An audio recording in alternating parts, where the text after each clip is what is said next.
오케이. 36절 시몬 베드로가 가로되 주여 어디로 가시나이까. 예수께서 대답하시되 나의 가는 곳에 내가 지금은 따라올 수 없으나 후에는 따라오리라. 그죠?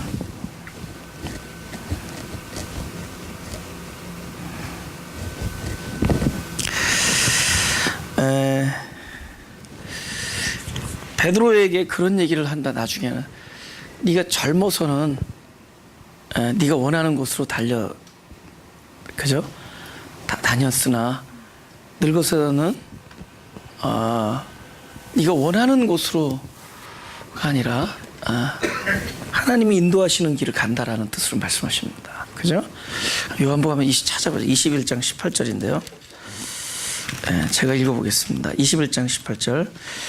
내가 진실로 진실로 내게 이르노니 젊어서는 내가 스스로 띠띠고 원하는 곳으로 다니거니와 늙어서는 네 팔을 벌리리니 남이 내게 띠띠우고 원치 아니하는 곳으로 데려가리라. 전에는 아주 역동적이죠, 그죠? 내가 결정하고. 근데 이제 나중에는 어떻게 피동적으로 보입니다. 늙어서는 남이 내게. 근데 남이 너를 데려가는 곳이 남이 아니라 이 남은 뭐죠? 내가 결정하지 않은 것이 남이죠. 내가 결정하지 않는 삶. 그죠? 그러니까 여기서 남이라는 것은 어떤 특정한 존재를 얘기하는 것이 아니라 내가 내 의지로, 내 생각으로, 그죠? 나의 결정으로 출발하지 않는다는 겁니다. 그러니까 이것이 굉장히 영적으로 성숙한 것을 얘기합니다. 여기서 젊다 늙다는 영적 성숙의 차이를 얘기합니다. 그럼 뭐가 달라진 거냐? 주체가 누구냐는 거야. 주체. 그리고 신앙은 뭐의 싸움이냐? 주체의 싸움입니다. 이 주권이 누구냐? 나로부터인가? 아니면 내가 자기 자신을 부인하는 것인가? 그렇죠? 자기 자신을 부인하는 삶이 그렇게 멋져 보이지는 않습니다. 그죠? 근데 그것이 가장 성숙한 삶입니다. 가장 위대한 삶입니다. 그 안에 있는 생명을 생명력 있게 만들어요. 자기 자신을 부인하는, 그 주관하지 아니한, 내가 나를 주관하지 아니하는 삶이 그냥 뭡니까? 그 아주 소극적인 삶이 아니에요. 그때부터는 아버지의 인도하심을 받는 겁니다. 근데 그동안에 아버지가 인도를 하시지 않냐? 인도하셔도 내 힘이 너무 강한 거예요. 그렇죠? 지금 그래서 결국은 여기서 말하는 지금은 하는 거하고 후에는 하는 거하고 젊어서와 늙어서의 차이를 얘기합니다. 지금은 보세요. 여기서는 늘 자기가 원하는 곳, 자기가 하고 싶은 것을 하는 그런 상황에서 오히려 여기 13장에서 36절에서 말하는 것은 오히려 그러면은 불가능하다 그 뜻입니다. 그러면 네가 뭘 실제로 할 수 없다는, 하나님의 인도하심을 받는 삶이 되면은 그때는 뭐든지 가하다는 겁니다. 아멘. 그러니까 지금은 네가 할 수 없다라는 것은 아직 너의 인생의 주체가 너기 때문에 할 수 없다는 겁니다. 근데 인생의 주체가 그분으로 넘어간 다음부터는 모든 것이 가하다라는 겁니다. 우리는 반대로 생각해요. 그죠? 막 의기충천하고 의욕이 있을 때 이때 뭐 할 수 있다고 생각하는데 아니야. 그때 못하게 다리 몽둥이 부러뜨려야 됩니다. 하나님 그렇게 하세요. 내 힘으로 할 수 없게 합니다. 그래서 결국에는 하나님께서 우리 인생의 주관자가 될 겁니다. 점점. 결국에는 저는 되게 소망이 생겼어요. 어떤 소망이 생기냐면 내 인생의 그 주권자를 나로 생각했었을 때는 늘 답답해. 왜 이렇게 진도가 안 나가냐에 대해서. 근데 어느덧 나 자신이 이렇게 부인되어지면서 별로 진도에 대한 걱정을 안 했습니다. 그분의 뭡니까? 그 스케줄, 그분이 정해놓은 스케줄, 그것에 내어드리는 삶이에요. 그래서 기대를 하는 겁니다. 기대를. 언젠가 이 삶은 하나님이 원하시는 것을 이루는, 내가 이루는 게 아니지만 나를 통하여 당신께서 그 하나님이 원하시는 삶을 이루는 그런 삶을 살겠구나라고 기대를 하게 됩니다.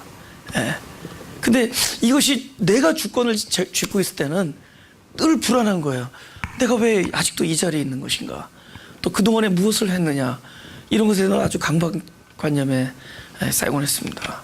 이제는 굉장히 자유해져요.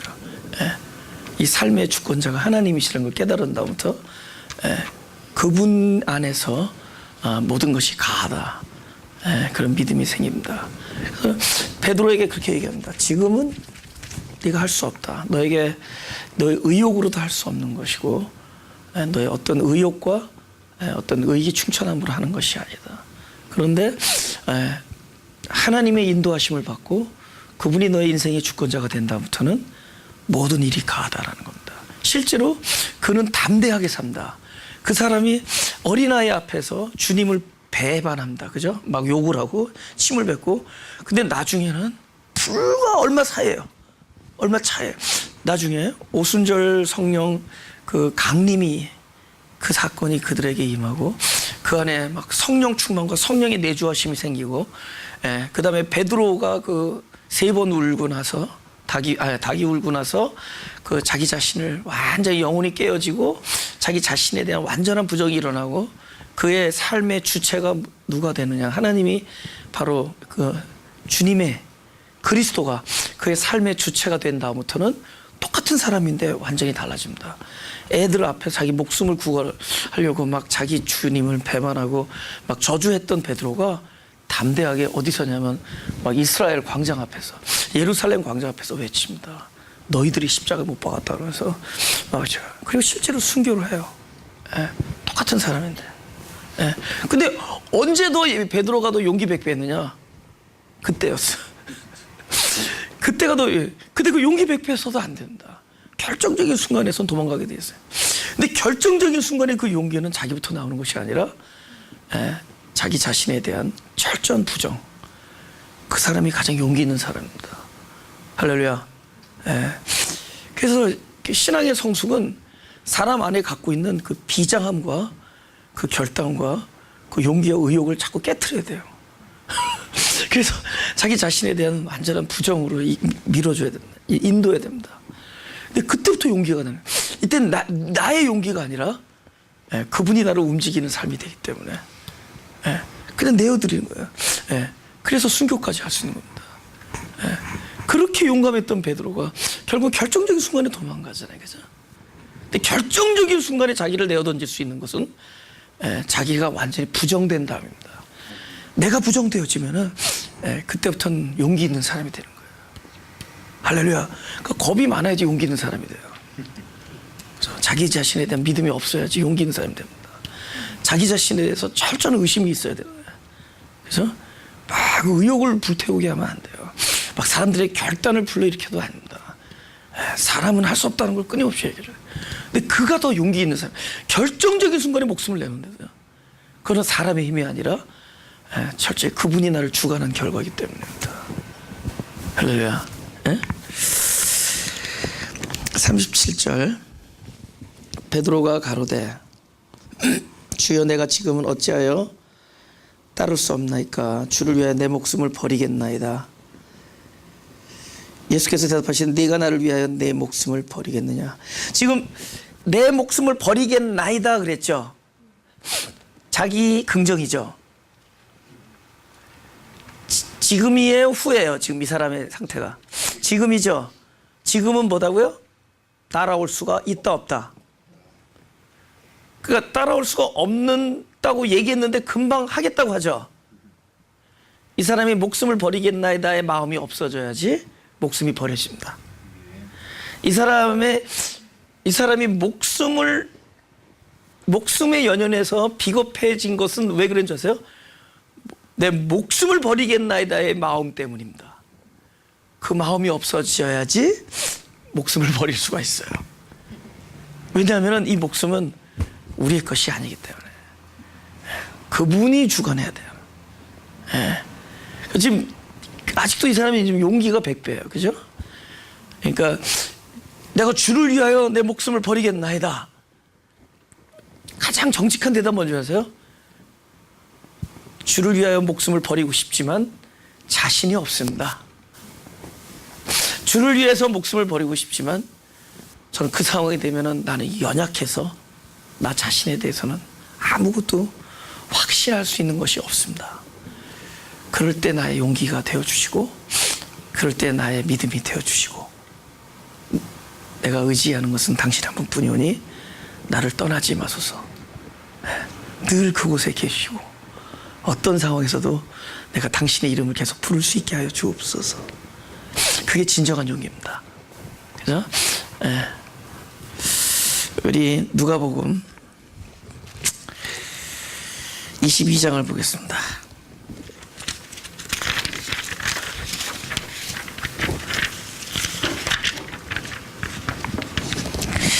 22장 31절.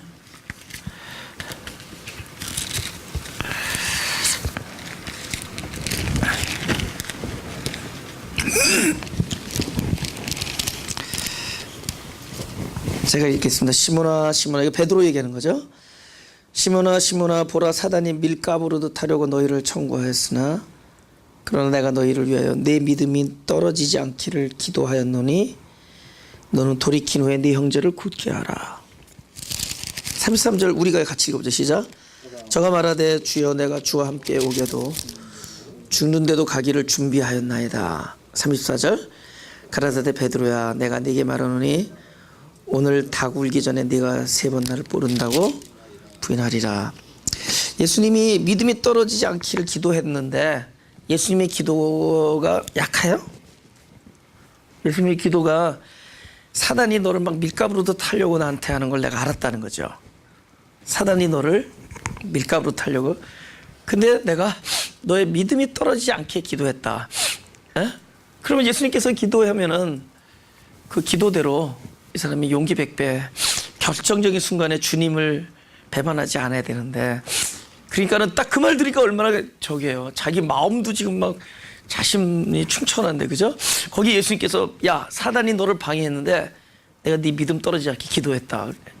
왜냐면 완전히 이건 천군만마를 얻은 것 같은데, 그죠? 그러니까는 너무 자신 있으니까 또 멘트를 또 멋있게, 그죠? 내가 오게도 죽는 데까지 가겠습니다 했더니 네가 오늘 나를 부인한다. 그러니까 예수님이 아마 부인한 이후에 기도해 주시겠는 건지. 예수님이 하신 기도는 믿음을 떨어뜨리지 않게 하려는 거지, 이 사람으로 하여금, 그죠? 자기 마음먹은 대로 달성하게끔 해주겠다는 게 아닙니다. 믿음이라는 것이 내 마음먹은 것을 이루는 게 믿음이 아니에요. 우리는 어떤 계획을 세우고 그것을 향해 내가 한치의 뒤 돌아봄도 없이 떨리지 않고 담대하게 밀고 나가는 것을 믿음이라고 생각해. 그건 참된 믿음이 아닙니다. 믿음은 주권자가 내가 아니라 하나님이 내 안에서 당신의 계획을 이루는 것이 믿음이에요. 믿음은 내가 하는 게 아니에요. 믿음은 하나님이 내 안에서 당신의 뜻을 이루는 것이 믿음입니다. 그분이 그 일을 이루어줘야 돼요. 그죠? 결국은 3번 부인합니다. 닭 울기 전에. 그죠? 믿음이 떨어진 거예요? 자기 확신이 깨어진 거죠. 오히려 믿음이 견고해질 수 있는 기회가 옵니다. 자기를 더 이상 과신하지 아니하는 상태. 그렇죠? 오히려 완전히 자기 영혼이 자기를 부인할 수밖에 없는 그런 지점에 오니까 뭐가 트죠? 동이 트는 거예요. 참된 빛이 영혼에 비춰지는 겁니다. 그죠? 깨어져야 돼요. 그래서 깨지는 겁니다. 그죠? 깨어져야지 빛이 오는 거예요. 그러니까 3번 딱 부인하고 나면 꽃기호, 그죠? 그 나라는 꽃기호 아닌지 모르죠, 그죠? 거기서 뭐 하여튼, 그죠? 뭐 했을 거예요, 그죠? 꼿꼿하게 했습니다, 그죠? 3번을 했어요. 근데 딱 그 듣는 순간에 막 진짜 슬피 울죠. 그러나 그 순간이 뭐였죠? 그 순간이 자기 자신에 대한 모든 확신과 용기와 자기 의욕이 그냥 박살나는 순간입니다. 그것이 깨질 때 빛이 임하는 거예요. 그죠? 그것이 깨질 때 빛이 임해요. 그러니까 예수님께서 하신 기도가 결국은 베드로에게 임한 겁니다. 그죠? 너의 확신을 깨우는 거죠. 그래서 우리 인생에 있어서 우리의 확신이 깨어지는 순간이 올 겁니다. 그것이 오히려 믿음을 굳게 세우는 계기입니다. 그것이 오히려 믿음이 굳게 세우는 거예요. 저도 얼마나 지금도 좀 그런 면이 없지 않아 있지만 얼마나 모든 거를 이렇게 자신하고 이렇게 뭐들 시작하고 그랬는지 모른다. 그런데 요새 모든 게 자신이 없어요. 그리고 오히려 나로 인하여 더 이렇게 더 불편해지지 않을까라는 생각을 할 때 있습니다. 실제로 오히려 내가 개입하면은 더 이렇게 누가 되지는 않을까 뭐 이런 거밖에 생각이 안 나요. 그런데도 마음엔 편해요. 왜냐면 점점 이렇게 나보다 더 듬직한 사람들이 많이 보여요. 사람들이 주변의 사람들이 너무 전에는 내가 뭘 가르치려고 그랬어, 그죠? 이제는 아니에요. 내가 보고받고 사랑받고 이렇게 협조를 받고 저 자신에 대해서 자신이 없어지. 그런데도 마음 편하네요. 이상하지 않아요? 막 용기가 있고 그럴 때 그제도 마음이 편해야 되는데 이제는 용기 자체가 아예 없어졌으니까 내가 뭐든지 하면 안 될 것 같은 마음이 생겨야지 그때부터 뭐 돼도 될 거예요. 그죠? 자꾸 계속 이제 나이를 먹고 뭐 하여튼 시간이 흐르면서 자신 없는 일만 생겨요. 근데 마음은 되게 편해져요. 마음은 편해져요. 내 자신에 대해서 책임을 물지 않기 때문에. 지금 여기 14장 1절에 뭐라고 하죠? 너희는 마음에 근심하지 말라. 보세요. 사람들이 왜 근심하는 줄 아세요? 어떤 일에 대해서 자기에게 책임을 묻기 때문입니다. 얼마나 많은 사람들이 저를 포함해서 하나님이 우리에게 주시지 않았는데 스스로에게 책임을 물으면서 얼마나 스스로에게 무거운 짐을 들고 스스로를 묶으면서 사는지 모릅니다. 그래서 오늘 이거를 좀 다루려고 합니다. 창세기 16장 창세기 6장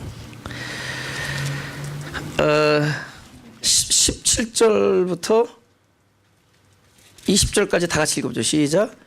내가 홍수를 땅에 일으켜 무릇 생명의 기식 있는 육체를 천하에서 멸절하리니 땅에 있는 자가 다 죽으리라. 그러나 너와는 내가 내 언약을 세우리니 너는 네 아들들과 네 아내와 네 자부들과 함께 그 방주로 들어가고 혈육 있는 모든 생물을 너는 각기 암수 한 상씩 방주로 이끌어들여 너와 함께 생명을 보존케 하되 새가 그 종류대로 육축이 그 종류대로 땅에 기는 모든 것이 그 종류대로 각기 둘씩 내기로 나오리니 그 생명을 보존케 하라.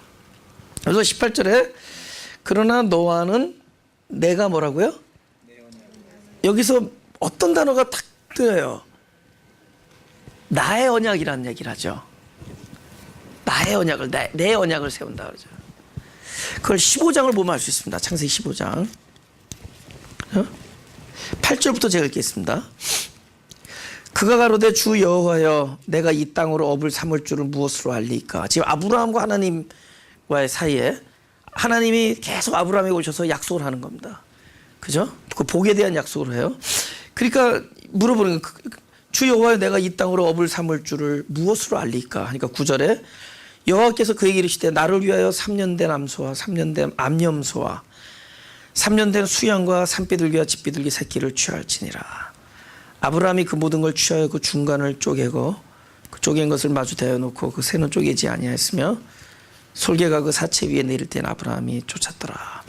12절에 해질 때 아브라함이 깊이 잠든 중에 캄캄함이 임함으로 심히 두려워하더니 여호와께서 아브라함에게 이르시되 너는 정령이 할라. 네 자손이 이방에서 객이 되어 그들을 섬기겠고 그들은 400년 동안 네 자손을 괴롭게 하리니 그 섬기는 나라를 내가 징치할지며 그 후에 네 자손이 큰 재물을 이끌고 나오리라. 너는 장수하다가 평안히 조상에게로 돌아가 장사될 것이요 네 자손은 4대 만에 이 땅으로 돌아오리니 이는 아모리 족속의 죄악이 아직 관영치 아니함이니라 하시더니 다 같이 시작. 해가 져서 어두울 때 연기나는 풀무가 보이며 타는 횃불이 쪼갠 고기 사이로 지나더라. 이 내용은 너무 잘 알고 있는 거죠, 아빠요? 지금 여기에 양쪽이 이렇게 있죠.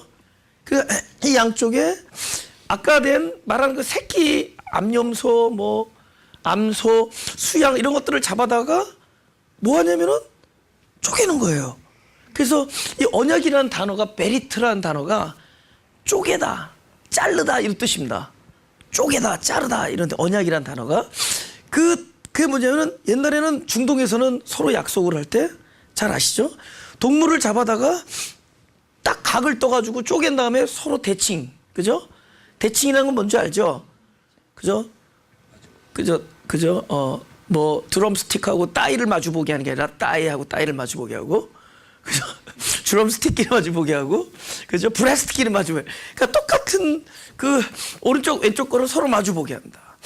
그죠? 딱 쪼개가지고 그 다음에 그 사이에 길을 만들어요.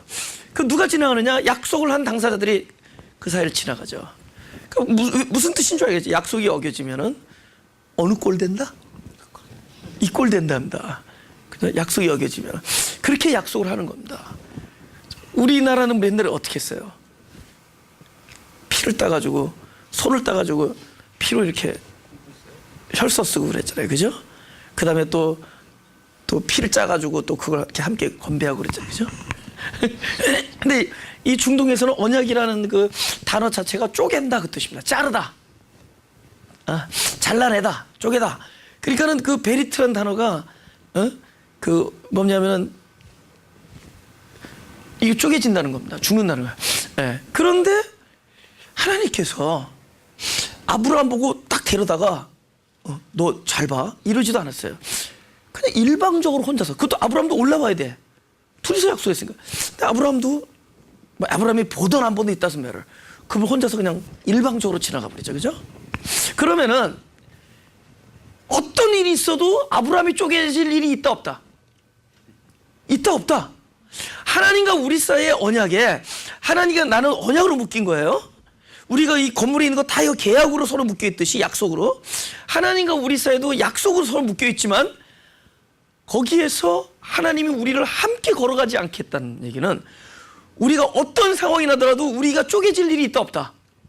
없죠. 그러니까 무슨 얘기예요? 우리에게 책임이 있다 없다? 없죠. 교제라는 게 그렇잖아요. 교제라는 게 더 사랑하는 마음치 더 아름다운 교제를 이끌어가려고 그러죠. 상대방이 서로 귀하고, 네. 하나님을 알고 하나님의 그 놀라운 넉넉하신 사랑을 아니까 함부로 막 하지 않죠. 그죠? 더욱더 친하게 지낼 수 있죠. 그리고 그렇게 막 하는 게 아니다라는 거죠. 그죠? 책임이 그분에 있기 때문에 근심할 일이 없는 겁니다. 우리가 자기 삶 속에 너무나 많은 그 어떤 하나님은 주시지 않았는데 우리가 스스로 만들어 놓은 책임감, 이것이 우리를 근심하게 만드는 거예요. 너희는 마음에 근심하지 말라. 그래서 염려할 일이 없습니다. 우리에게 책임이 없기 때문에. 혼자서 그 언약을 주신 분이 성취를 그분이 하십니다. 근데 우리는 지금 무슨 꼴이냐? 하나님이 약속하시고 그걸 내가 이루려고 그래. 성경에서 그런 인물, 아주 대표적 인물 야곱. 하나님이 약속하셨는데 그걸 자기가 이루려고 얼마나 사소고생하죠. 그죠? 야곱이 사소고생한 사람이죠. 그죠? 계속, 그죠? 필요 없는 일을 하는 거야. 하나님이 약속하시면 그걸로 끝나는 거야. 말씀하신 걸로. 그죠? 그런데 장자의 명분을 사들이고 형을 속이고 아버지를 속이고 맨날 그러다가 그냥 도망다니고 사랑하는 엄마와 이별하고 야곱이 그렇게 고생을 합니다. 그건 그래서 야곱이 이룰 수 있는 힘의 근거 환도뼈 다 깨버립니다. 야곱의 이제는 힘이 하나도 없어요. 자기 몸 하나 간수할 수가 없어요. 환도뼈 깨져서 평생을 절구 다녀야 돼요. 그죠? 그리고 야곱이 살아가는 동안에 너무나 많은 연다 속에서 자기가 가지고 있던 자신감 이런 것들에 대해서 다 그것이 소멸됩니다. 근데 나중에 진짜 하나님이 야곱을 통해서 하려는 일을 야곱 환도표 깨트려 놓고 합니다. 이제 무슨 힘만 있죠? 어떤 일이 일어나도 주님을 붙드는 힘 하나 외에는 이 사람에게 힘을 쓸 수 있는 근거가 다 사라졌습니다. 그죠? 딱 붙잡자요. 나를 축복하지 않으면 여기서 갈 수가 없습니다. 못 가게 하겠나이다. 그거 하나 남은 거예요. 그죠? 그거 하나 있어요. 그분을 의지하는 힘, 이게 믿음이에요. 근심이 아닙니다. 마음의 평화가 오게 돼 있어요. 근데 우리가 스스로 책임을 갖고 있는 거예요. 그죠? 예.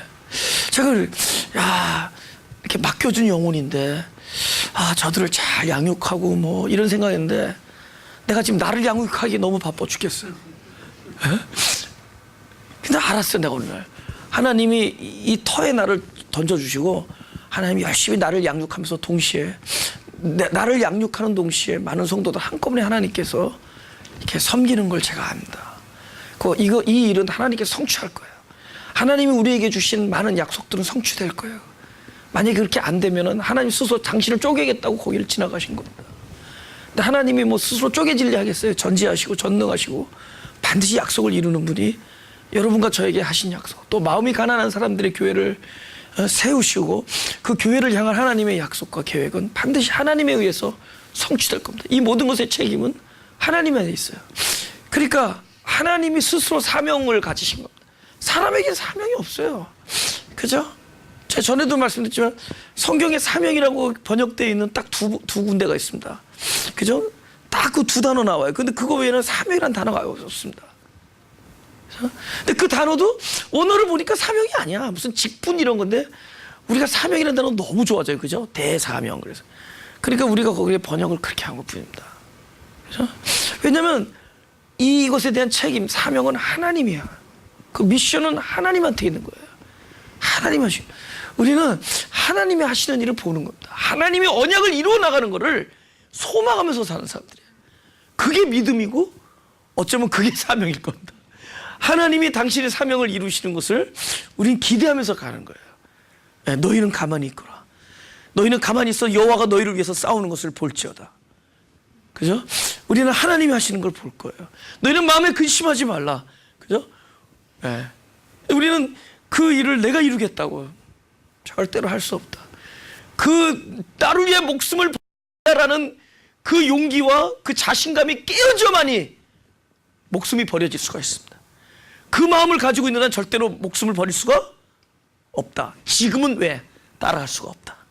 지금은 따라갈 수가 없기 때문에. 근심의 두 번째 문제. 마태복음 26장을 보겠습니다. 31절부터 보겠습니다.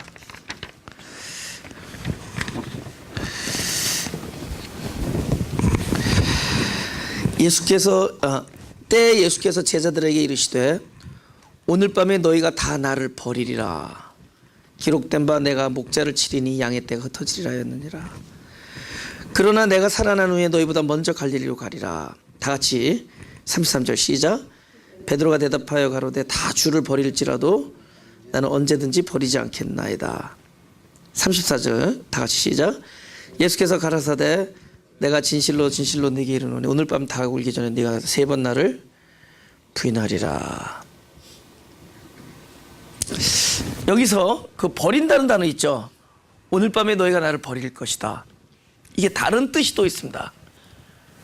이게 그 헬라어로 스칸다리조라는 헬라어인데 이 스칸다리조라는 단어가 또 다른 뜻이 있어요. 그게 뭐냐? 마태복음 그 11장에 그 단어가 나옵니다. 마태복음 11장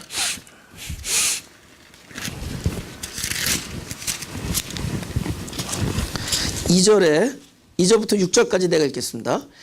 요한이 옥에서 그리스도의 하신 일을 듣고 제자들을 보내어 예수께 여짜오되 오실 그이가 당신이 오니까 우리가 다른 일을 기다리오리까. 예수께서 대답하여 가라사대 너희가 가서 듣고 보는 것을 요한에게 고하되 소경이 보며 앉은 뱅이가 걸으며 문둥이가 깨끗함을 받으며 귀머거리가 들으며 죽은 자가 살아나며 가난한 자에게 복음이 전파된다 하라. 6절 다 같이 시작. 누구든지 나를 인하여 실족하지 아니하는 자는 복이 있도다 하시니라. 왜 실족한다 그랬죠? 자기가 생각한 것과 현재 돌아가는 것과 맞지 않을 때 실족하죠. 에? 오케이. 만약에 여러분이 저 때문에 실족한다면은 사람들은 내가 여러분을 실족시킨다고 생각하는데 사실은 스스로가 스스로 실족하는 거예요. 왜냐?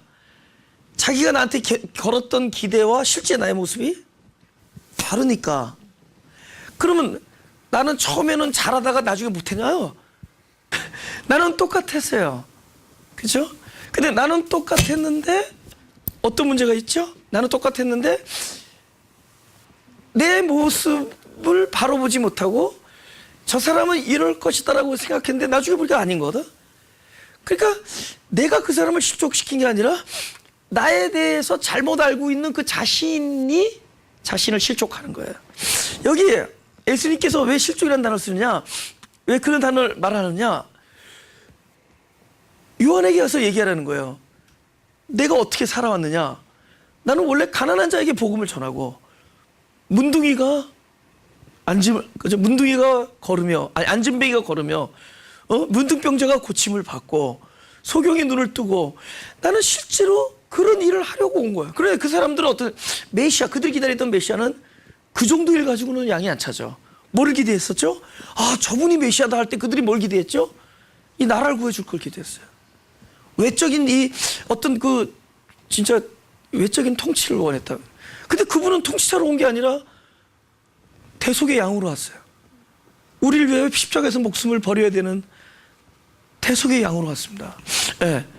그러니까 그분이 살아간 모습과 이들이 생각한 것이 너무 달라요.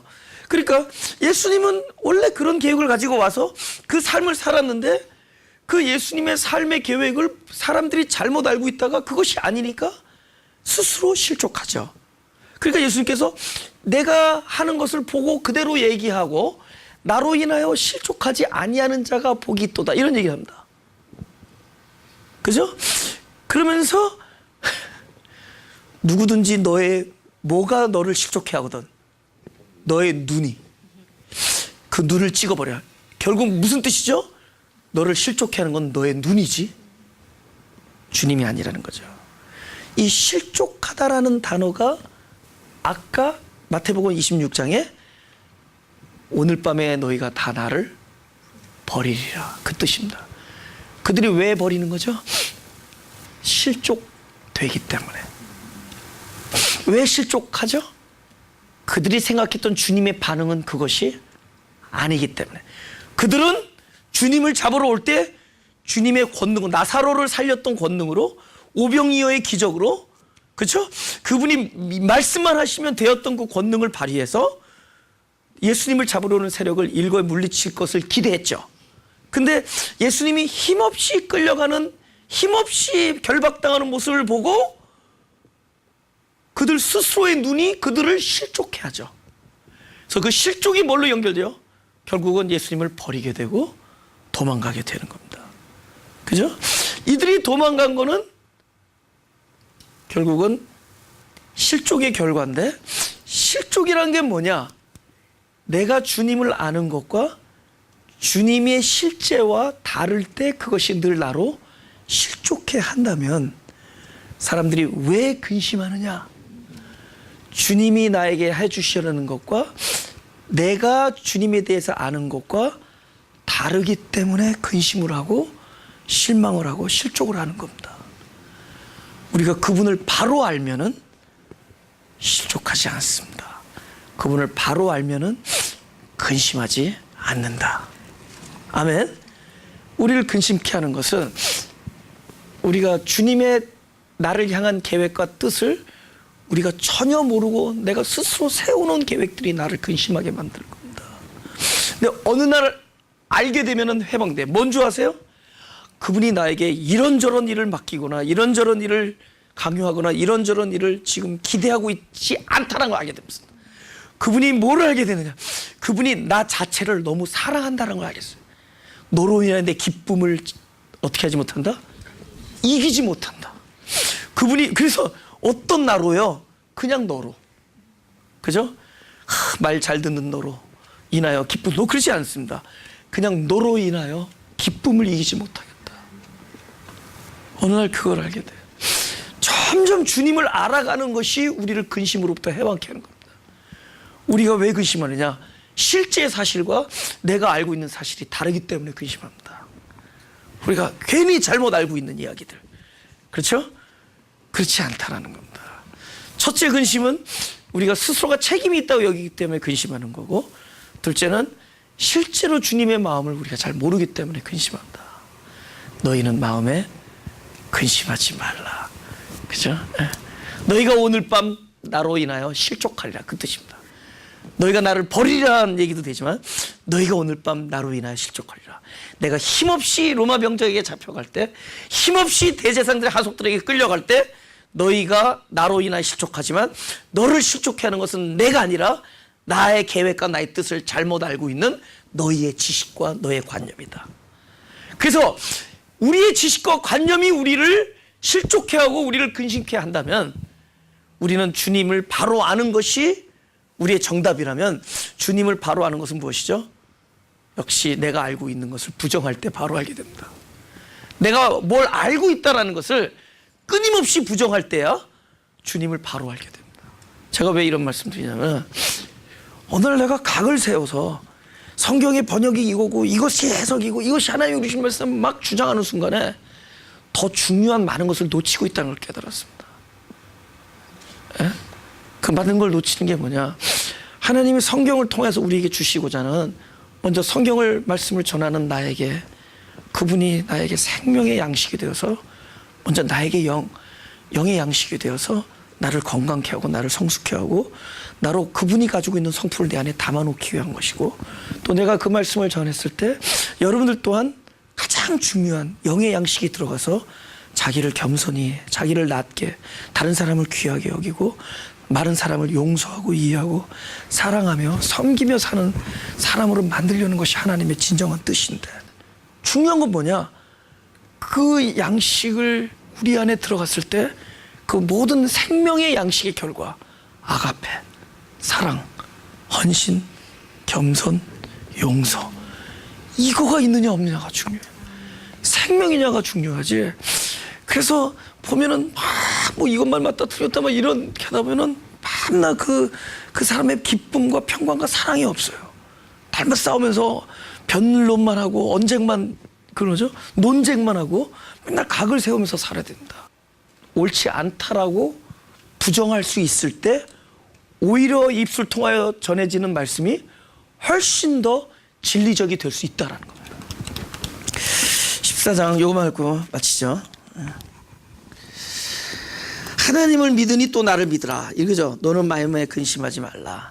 지금 이 사람들이 왜 근심할 수밖에 없죠? 예수님 얘기 듣고 나니까 한심하거든. 예수님이 하신 말씀이 전부 죽는다. 그리고 또 베드로는 또 무슨 얘기까지 하죠? 너 다 굴기 전에 네가 나를 3번 배신한다. 굉장히 세대지죠, 그죠? 그 왜 세대지죠? 왜 마음에 근심이 되죠?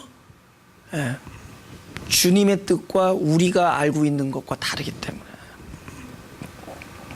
그러면서 하시는 말씀이 하나님을 믿으니 나를 믿으라 그럽니다. 믿음에 대한 얘기를 합니다. 그럼 믿음이라는 게 뭐죠? 지난번에 얘기했죠. 믿음이라는 것이 지난번에 마가복음 11장 22절에 뭐라 그랬죠? 하나님을 믿으라가 정확하게 번역한 뭐라고요? 하나님의 믿음을 가져라, 이렇게 얘기했다 그렇죠? 그게 그 단어가 정확하게 직역하면 하나님의 믿음을 가져라, 그 뜻입니다. 보세요. 동사 중에서 가져라라는 명령은 뭐를 수반하는 거죠? 주시겠다라는 약속이죠. 이게 명령인데 약속이야. 가져라. 실제로 주는 일이 있을 거 아니야. 주는 일이 수반돼야지 이게 가져라. 내가 뭘 주면서 가지라 그럴 거 아니야. 그죠? 내가 뭐를 주면서 가져라라는 그럼 가져라는 명령어에 뭐가 포함되냐? 주시겠다라는 약속을 하시는 거죠. 바로 믿음이란 문제는 분명히 우리는 자기의 믿음을 가지고 사는다. 근데 하나님께서 그렇죠. 지금은 네가 할 수 없으나 후에는 어떤 일을 하죠? 하나님의 믿음을 주시는 날들이 온다는 거죠. 우리가 왜 기독교가 소망이냐? 우리 기다리는 거예요. 우리 믿음조차도 기다릴 수 있는 겁니다. 왜냐? 그분이 모든 걸 약속 안에 집어넣으셨어. 너가 여태까지 너의 믿음을 가지고 살아가는데 하나님의 믿음을 주겠다. 하나님의 믿음은 뭐죠? 하나님이 네 안에서 당신의 뜻을 이루는 거야. 여태까지는 우리가 뭘 기대하고 내가 무슨 생각을 하고 계획을 세우고 내가 이 일을 이루어야 되겠다는 책임감 이런 거에 잔뜩 그러니까 마음에 근심하고 염려할 수밖에 없어요. 그죠? 이 교회가 지금 이렇게 10년이 지났는데 이게 또 뭐 가시적인 열매 하나 없고 이게 뭔가 뭐 이런 생각 하겠어요? 안 하겠어요? 솔직히. 그죠? 12년 동안 아무 일도 일어나지 않은 것 같은 교회. 그건 사람의 생각들이죠. 아니에요. 하나님이 하시는 일을 기대하는 거예요. 마음에 평안해요. 마음에 평안해요. 하나님이 하시는 일을 기대하는 거예요. 이제는 우리의 마음의 평안의 근거가 옛날에 있었던 거죠.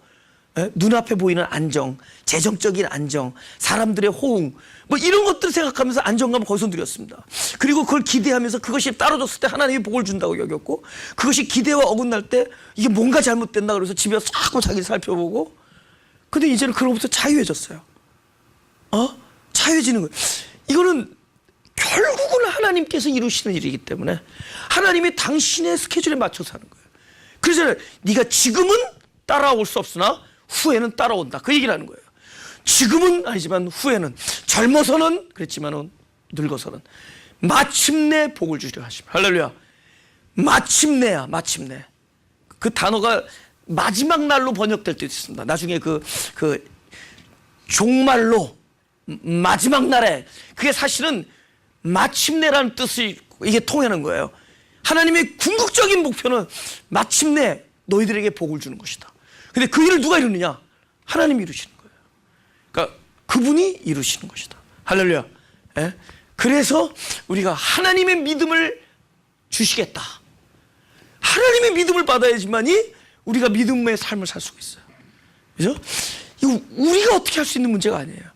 뭐 새해가 왔으니까 좀 올해는 뭐 잘해봅시다. 똑같아. 이제 두고 보세요. 아마 하얀 머리만 더 늘어날 겁니다. 그죠? 아마 어느 정도 되면 키들도 줄어들 거예요. 나 이미 키가 줄어드는 세대가 된 것 같아. 올해는 뭐 달라지지 않습니까? 안 해. 그러나 뭐가 달라지겠어요? 내적인 세계. 진정한 영적인 세계라 하나님에 의해서 놀란 일이 지금 벌어지고 있습니다. 할렐루야. 놀란 일들이 벌어지고. 근데 하나님께 무슨 일을 난 기대를 하는 거죠. 그죠? 놀라운 일이 벌어져. 두고 보세요. 지금 우리가 앉아있단 말이에요. 하나님께서 놀라운 일들을 하실 겁니다. 하나님의 믿음을 주실 것이고 하나님의 언약을 당신이 우리 인생 안에서 이루실 겁니다. 우리 일어나는 모든 일들을 합력하여 선을 만들면서 당신의 일을 이루실 겁니다. 기도하겠습니다. 감사합니다. 하나님. 우리가 스스로에게 자기를 억압하는 부담감과 스스로 만들어 오는 사명감과 스스로 설정해 놓은 책임감 때문에 얼마나 마음에 염려하고 근심하며 살았는지 모릅니다. 우리를 자유케 해주시는 하나님의 은혜를 감사합니다. 나의 언약이라고 말씀하시면서 당신이 그 언약에 대한 모든 것을 감당하시겠음을 우리에게 믿음으로 알려주시니 감사합니다. 이제 우리가 할 수 있는 것은 하나님의 약속을 하나님이 이루시는 것을 우리가 소망하면서 사는 것이 우리의 삶인 것을 알게 해주시니 감사합니다. 하나님 기대합니다. 우리의 삶의 끝에 생명의 열매가 무엇인지를 기대합니다. 하나님 기대합니다. 이 사역이 하나님의 것이온데 바로 이 하나님이 하시는 이 사역의 결과가 이 생명의 결과가 어떻게 나타날지 우리는 기대합니다. 각 가정을 우리는 기대합니다. 우리는 각 가정을 소망합니다. 하나님께서 그 가정의 주인이 되셔서 어떤 생명의 열매를 만들어내시는지를 기대하기를 소원합니다.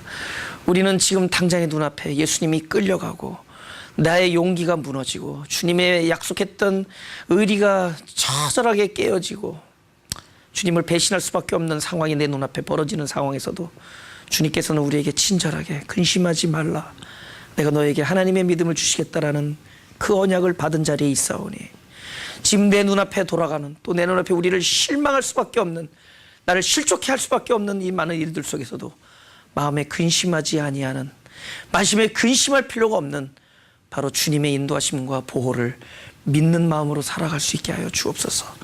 우리의 마음을 부정하게 하시고, 우리가 안다라는 것을 부정하게 하시고, 우리가 할 수 있는 모든 것을 부정하게 하시고, 오로지 내 안에서 주인이 되셔서 내 생명의 주관자가 되어 주옵소서. 진정한 평화를 누리는 한 해가 되기를 소원하며, 실제로 그렇게 될 것이라고 믿사오며, 특별히 자녀들을 축복하여 주시고, 그 자녀들의 진정한 축복은 하나님이 그들의 인생의 주권자가 되는 것이오매 그렇게 하옵소서. 감사드리며 예수님의 이름으로 기도드렸사옵나다.